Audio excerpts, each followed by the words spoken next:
scale up and scale out to tell you how that could work for your business. I'm also speaking from a second innings point of view. I've had about 11 years experience as a journalist on television, and also done lots of non-fiction programming, producing, directing, short of running the tape on my fingers at that point. This is the analog days, this is not the digital days. I'm older than I look. And having done that, I actually moved to Bangalore with the husband's job. So I'm actually hoping to connect with women who are in the space that I used to be in. I moved with the husband for his job. He's an IT person, now runs a very successful IT company of his own. And I gave up everything. And I became full-time mother and full-time wife. So I was Kedar Karan's wife and my children's mom. And it was my only identity in Bangalore. And my 11 years ago, it didn't matter. It just didn't matter. For some who are in that stage, I'm hoping to inspire you to get back, get into your second innings, and come on top.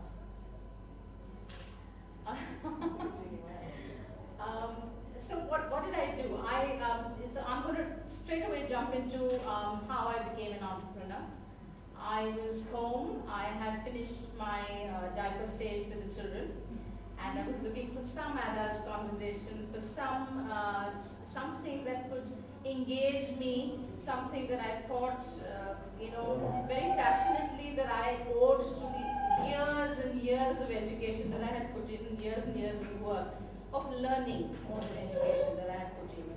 And I was ready. I was just damn ready to get back to work.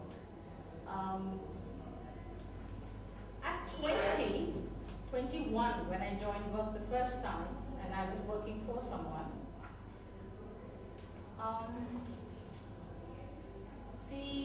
there was absolutely no choice there was no choice between succeeding and failing. You had to succeed at whatever you did. And I think a lot of young people will identify with that. Failure is not an option. I joined the workforce again actively, even though I've been doing some work from home and some work from somewhere else, actively when I was nearing 40. At 40, I don't give a damn, truly. The parameters are set by me. I am the judge of me, which is not to say that this is, I live in my own little, I'm the queen of my kingdom and nothing else matters. Of course, I'm completely plugged into what is happening around me. But it's more, it really, really is more about satisfaction. And of course, I'm lucky enough to not have to go out and earn the bread, so to speak. A lot of us are in that stage where perhaps the main income is still coming from the man, but which does not mean that you don't earn your own money, because the money is also linked to a lot of self-esteem, not just running the house. So here I was, ready to do something. Went from, shall I go into interior design now that I've been keeping house for 10 years almost, or should I go and join a school as a teacher, which I think is an extremely noble profession.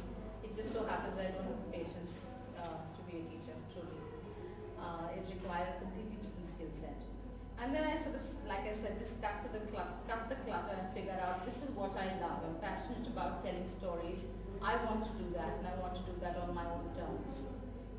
What I did was, and it's a happy marriage, I must say, not only between my husband and I, but now between the company that he set up in my division. And I use a lot of the technology that Unitas Technologies brings to the table, because what I do now, from what I did then, is a lot of digital work in the digital space, which is very, very technology intensive. The service itself requires a huge amount of backup of technology. So I sort of started taking giant leaps in technology, literally for me, from my analog days to my digital days. Till today, I sit in my room if I've not understood something. Thank God for Google. I Google something very quickly before I go out and talk to my team. It's okay to be scared. It's all right to not have all the answers. I don't have all the answers even today. but I make sure that I find out. Please keep yourself open to learning at any stage of your career, of your business. You can only grow from there. Listen as much as you can, learn as much as you can, and lead by example. I think that would be the mantra for any successful business venture that you get into. So it's okay to be scared. I think you should lead by example. I think what you need to do, and in fact I know touched on it, I'm sure all of you listened to him, when he said whatever the idea is, it needs to have a unique proposition. Not necessarily, I don't think every one of us can go out there and innovate and do something different every time. If you are the baker and there are 400,000 other bakers, what is it that you're doing differently in your business to be better at your business? It doesn't always, it cannot always be in new charters. And that's all right. That's all right. But if you are a Me Too in that business, then you have to be a very good Me Too. I absolutely agree with what he said. You have to be the best of the three, otherwise it doesn't matter. Right. Yeah. So skills of a woman, I think are really nicely suited to entrepreneurship. We organize well, we plan well. 3 men in this room, 4 actually. If you'd like to disagree, please don't. So I think we organize well. I think women have a sense of clarity. I'm not going to compare this with what men do. I'm only talking about women. This is not in comparison to men. I really think your forte is in seeing the big picture. It's very easy for women to see the big picture and therefore fitting the puzzles into that big picture. I'm hoping that all of you are able to do that. It comes from being the woman, it comes from running the house, it comes from having the kids, it comes from the multitasking. Unfortunately, a lot of times we tend to forget that focus is important in that multitasking. Don't whittle the focus away, please. Even if you're multitasking, and all of us are, none of my clients know when my child is sick and I'm actually sitting at home. Thank God for the internet. They don't have to know. I don't have to take a holiday. I can actually work from home even with a sick child. But don't lose your focus in that multitasking. That's all I'm saying. So please, multitasking comes easily to you. You wear many hats. I'm of course signing up for cloning the day it opens up. Having said that, I do realize that you have to delegate. Surround yourself with positive people. Surround yourself with a team that will carry your vision forward. And coming back to vision, I think please, before you start a business, there's all wisdom in setting out a vision and mission statement that everyone does in a business. It sort of comes up on everyone's website, vision and mission kind of thing. And the mission is always to be a good corporate citizen. But set your goals and try and reach them. Money will not buy you happiness in life. Money will not buy you happiness in a business. It is an indicator of success. It cannot be the only indicator of success. Please set your goals in such a way that when you achieve them, you're able to give yourself a pat on the back. It helps. It really, really helps. I'm sure everyone will agree. What else do I want to cover very quickly? Are the rules different for women? I think there is a glass ceiling. I think we put our own limitations. Perhaps in smaller towns, the traditional values of the woman staying at home still are prevalent, perhaps.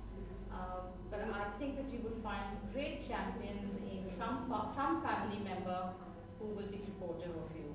Reach out to that family member. I think it makes a huge difference, whether it's your father-in-law, your brother-in-law, whoever it is. If you can find that one champion of your cause, it's nice to have a winning team with that home member on that team. It really is. It does. And the last thing, I think I'm taking up too much time, sorry. The last thing is accept that you're not a man. It's all right. It's all right. You are different. I refuse to talk in terms of better or worse or whatever. I think we are different. We bring skills of our own. Please build on those skills that you have. Compliment the men around you rather than intimidate or confront. I would say compliment.